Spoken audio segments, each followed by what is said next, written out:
অতি শীঘ্ৰে ঘোষণা হ'বলৈ গৈ আছে টেট পৰীক্ষাৰ ফলাফল ইতিমধ্যে ডিগ্ৰীৰ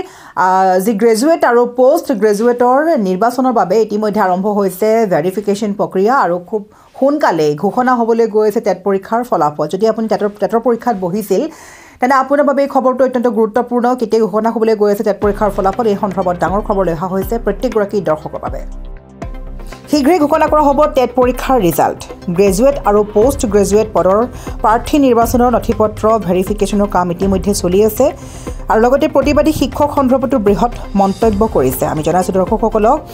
যেহেতু বহু লোকে টেট পৰীক্ষাত বহিছিলে আৰু টেট পৰীক্ষাৰ ৰিজাল্ট অতি শীঘ্ৰে ঘোষণা কৰা হ'ব প্ৰতিবাদী শিক্ষকৰ সমস্যা দূৰীকৰণৰ বাবেও ব্যৱস্থা গ্ৰহণ কৰিছে চৰকাৰে শিক্ষকৰ অভিযোগসমূহ আইনসংগতভাৱে জমা দিব লাগিব কেবিনেট উপসমিতিক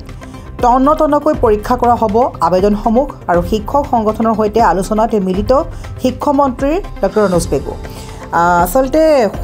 মঙলবাৰ দিনটো দেখা গৈছিলে এই বিশেষ আলোচনা চক্ৰ শিক্ষক সংগঠনৰ সৈতে আলোচনাত বহিলে শিক্ষামন্ত্ৰী ৰণোজ পেগু যিসকল শিক্ষকে এতিয়াও কেবিনেট উপসমিতিক তথ্য জমা দিয়া নাই শিক্ষামন্ত্ৰীক পোনপটীয়াকৈ দিব পাৰিব অথবা হোৱাটছএপ বা ইমেইল যোগেও প্ৰেৰণ কৰিব পাৰিব শিক্ষামন্ত্ৰীলৈ তথ্য গ্ৰেজুৱেট আৰু পোষ্ট গ্ৰেজুৱেট পদৰ প্ৰাৰ্থীৰ নিৰ্বাচনৰ নথিপত্ৰ ভেৰিফিকেশ্যনৰ কাম ইতিমধ্যে চলি আছে আৰু বিজ্ঞাপন দিয়া মতেই পদ অনুসৰি নিৰ্বাচন কৰা হ'ব প্ৰাৰ্থী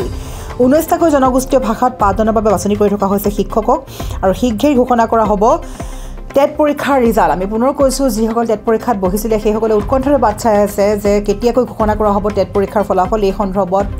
ৰাজ্যৰ শিক্ষামন্ত্ৰী ডক্টৰ ৰণোজ পেগুৱে কৰিছে ডাঙৰ মন্তব্য শীঘ্ৰেই ঘোষণা কৰা হ'ব টেট পৰীক্ষাৰ ৰিজাল্ট আৰু প্ৰতিবাদী শিক্ষকৰ সমস্যা দূৰীকৰণৰ বাবেও প্ৰতিবাদী শিক্ষকৰ সন্দৰ্ভতো বৃহৎ মন্তব্য কৰিছে মন্ত্ৰীগৰাকীয়ে প্ৰতিবাদী শিক্ষকৰ যিবোৰ সমস্যা সেই সমস্যাবোৰ দূৰীকৰণৰ বাবে ব্যৱস্থা গ্ৰহণ কৰিব চৰকাৰে শিক্ষকৰ অভিযোগসমূহ আইনসংগতভাৱে জমা দিব লাগিব কেবিনেট উপসমিতিক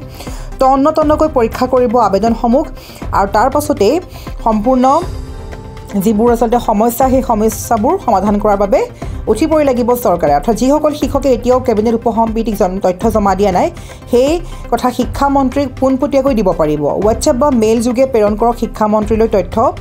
আৰু গ্ৰেজুৱেট আৰু পোষ্ট গ্ৰেজুৱেট প্ৰাৰ্থীৰ নিৰ্বাচনৰ নথিপত্ৰ ইতিমধ্যে ভেৰিফিকেশ্যনৰ কাম চলি আছে বিজ্ঞাপন দিয়া মতেই পদ অনুসৰি নিৰ্বাচন কৰা হ'ব প্ৰাৰ্থীক আৰু 19টা জনগোষ্ঠীয় ভাষাত পাঠদানৰ বাবে বাছনি কৰি থকা হৈছে শিক্ষকক গতিকে শীঘ্ৰেই টেটৰ ৰিজাল্ট দিবলৈ গৈছে আৰু যিসকল প্ৰতিবাদী শিক্ষক তেওঁলোকৰ সমস্যাসমূহ দূৰীকৰণৰ বাবে অতি শীঘ্ৰে ব্যৱস্থা গ্ৰহণ কৰিব ৰাজ্য চৰকাৰে